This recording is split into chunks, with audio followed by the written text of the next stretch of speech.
Dear students, in this class we will try to derive the first law of reflection by using the Fermat's principle. That is, derivation of first law of reflection from Fermat's principle. So we are going to derive the first law of reflection by using the Fermat's principle. So in order to derive this first law using Fermat's principle, first we should know what is the first law of reflection. We know that as per the first law of reflection, it says that the incident ray, the reflected ray and the normal, the incident ray, the reflected ray and the normal joining the point of incidence, all three of them lie in the same plane. That is, the incident ray, the reflected ray and the normal joining the point of at the point of incidence, all three of them lie in the same plane. This is the definition of first law of reflection. What is that? If you look at this diagram, what we have here? Here we have a plane PQRS. PQRS is a plane which is kept perpendicular to the one more plane ABCD. So ABCD is a mirror. PQRS is a plane which is kept perpendicular to the mirror ABCD. Right? So this is a mirror. So this is a plane. So PQRS is a plane kept perpendicular to the mirror ABCD. So as per the first law of reflection, it says that the incident ray AO, the reflected ray OB and the normal ON, all three of them lie in the same plane, that is PQRS. I repeat, as per the first law of reflection, it says that the incident ray AO, the reflected ray OB and the normal ON joining the point of incidence here, all three of them lie in the same plane. This is what the first law of reflection says. So we have to prove this, or we have to derive this by using the Fermat's principle. By using the Fermat's principle, right? So for that, what we are doing here is, so as I told, PQRS is a plane kept perpendicular to the mirror ABCD. So let's consider an incident ray AO, which is meeting or which is touching the plane PQRS at point O. So at point O, it undergoes reflection. So OB is the reflected light, AO is the incident light, OB is the reflected light, right? What is ON? ON is the normal drawn at the point of incidence, that is O. So AO is the incident ray, OB is the reflected ray, ON is the normal, right? Now we have to prove that all three of them, AO, OB and ON, all three of them lie in the same plane. That is, as you can see in the diagram itself, this AO, OB and ON, all three of them are lying in the same plane, PQRS. Right? So this we have to prove by using the Fermat's principle. Right? So to prove that, what we do is, let's say instead of the ray AO is falling at point O, let's say it is falling at point O dash. Instead of incidenting at point O, let's assume that the incident light is falling at point O dash. What is O dash here? O dash, O dash is a perpendicular drawn on the mirror. So O dash is the perpendicular drawn to the mirror. So the incident light is now falling at AO dash and what is O dash B? O dash B is the reflected light.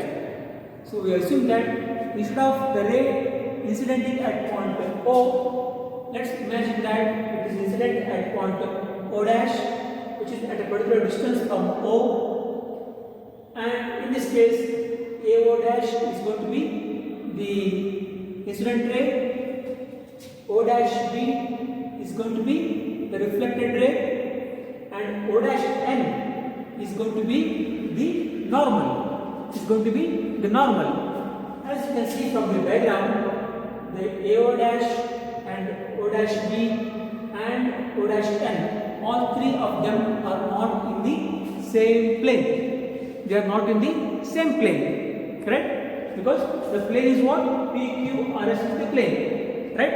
So now this AO dash, O dash B and O dash N are not in the same plane. Whereas earlier this AO, OB and ON, all three of them were in the same plane, PQRS.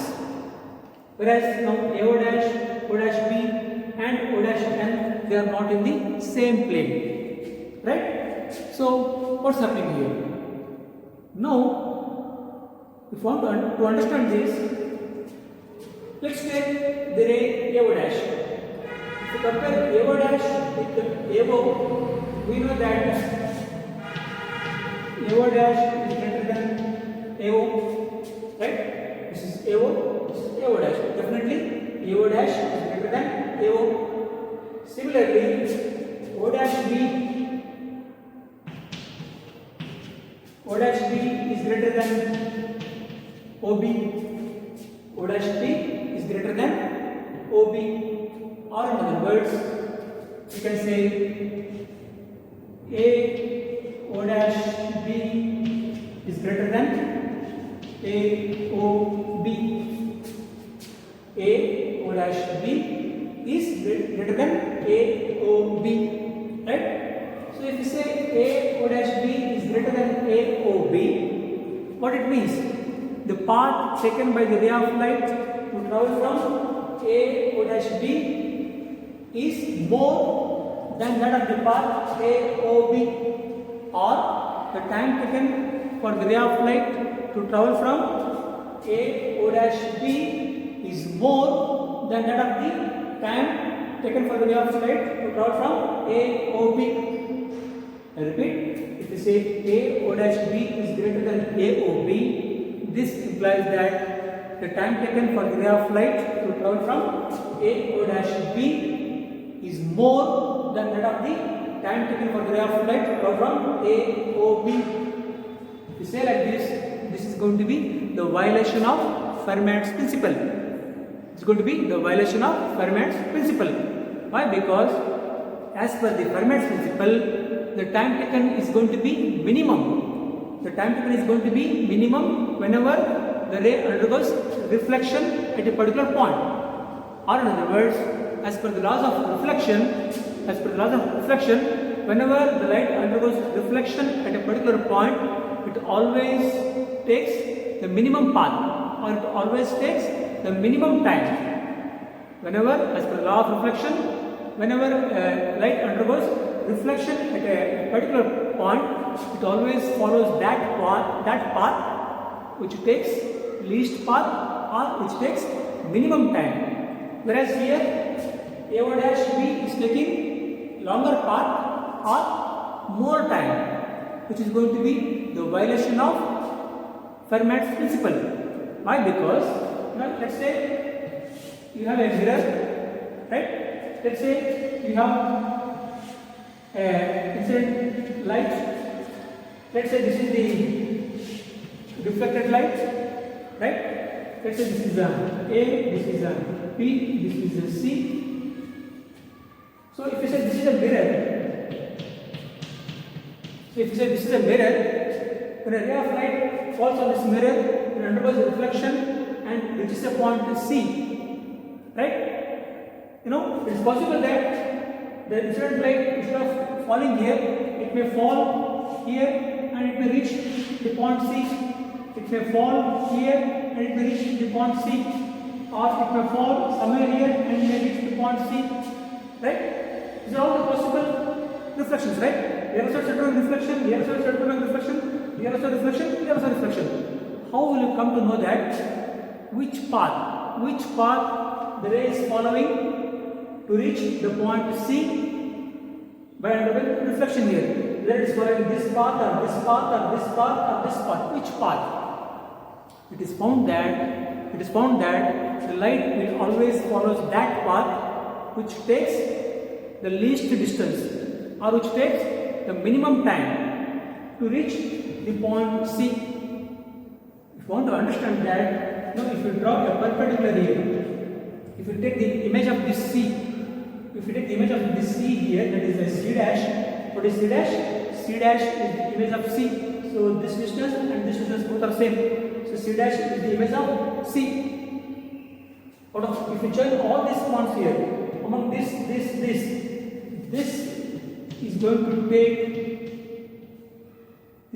to take, a C dash, a straight line. This is going to take the least time, or this is going to be the minimum path. Whereas if you join this from here to here, if you join from here to here, all these paths are going to take larger distance compared to the distance A, B, C dash.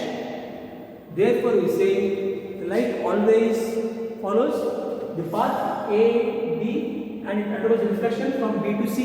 Or this is the path which takes least amount of time.